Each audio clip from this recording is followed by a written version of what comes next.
what I noticed was all these past civilizations have always lived behind highly dense stone. You agree with that? So it's like, what's the purpose of that? Well, highly dense stone like granite and stuff like that absorbs electronic emissions, absorbs thermal signatures.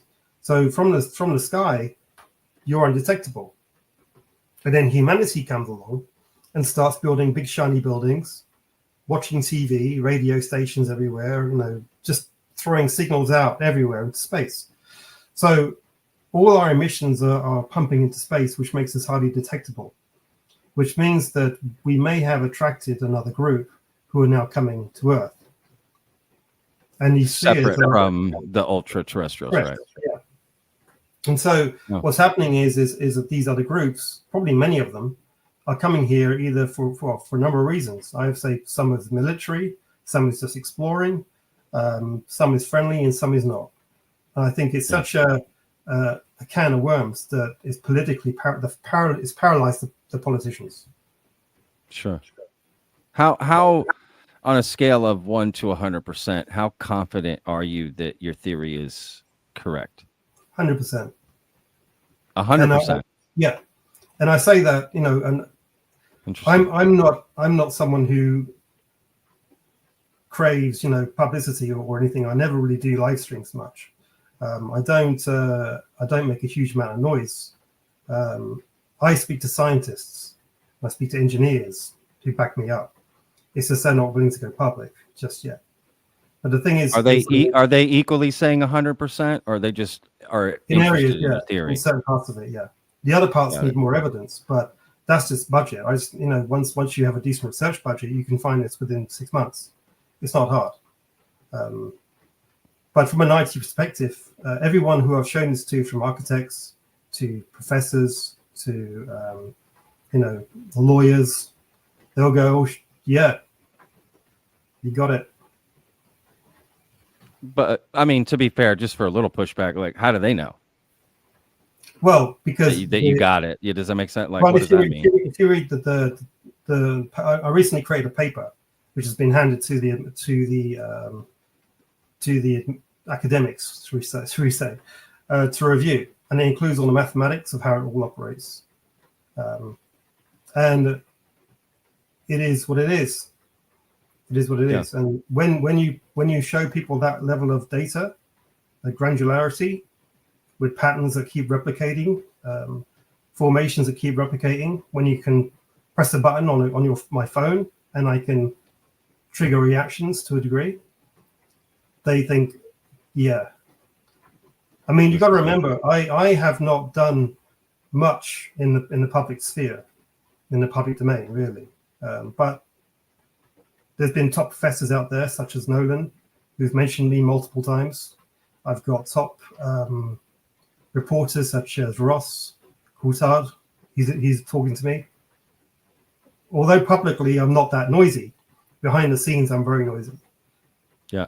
So that's kind of what I do.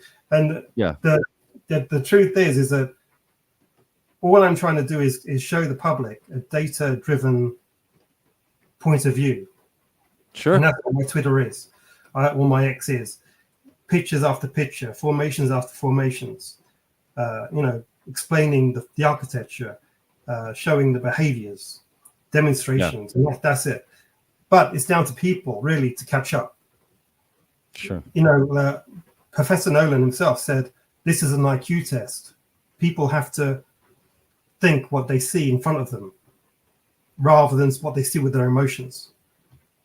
And so that is what it's really up to us to up our game rather than the other way around. You've mentioned a lot of different parts of this theory. What parts are actually you're saying are 100%, and what parts are you're still looking into? Not too sure. Like, what of the basic points you're 100% sure on? The 3 variants of the spheres is 100%. Got it. There are other mechanisms at work, which I am aware of, but I'm still trying to figure out because it is mind blowing. It really is. There's a process that I noticed That's basically the type 3s. They can perform what I determine as like an insert and extract process, which means that they can go into a building and insert, say, an object or a person and extract the person as well. And I think that's a can of worms that, I've spoken to some people, and they said they've seen Space Force turn up in their bathroom. Like someone just sort of like literally appear in the shower, like appear standing there looking like, what's going on? That crazy. Yeah. Wow. So that's something I'm still working out, but it's still looking into that. Yeah. But the ultra terrestrials, you're 100% that correct. Sure of that. You're 100% sure of these three different spheres. Maybe not 100% of all their capabilities, but at least that they exist in this hierarchy. And you're 100% convinced that it is a planetary sort of AI system all working together, all of these spheres, right? Okay. Because and you're because well, I was going to say, sorry, please go ahead. Yeah, because mathematically you can determine what they're doing just by the formations and their behavior. So it's obvious. Once you see it, it's obvious.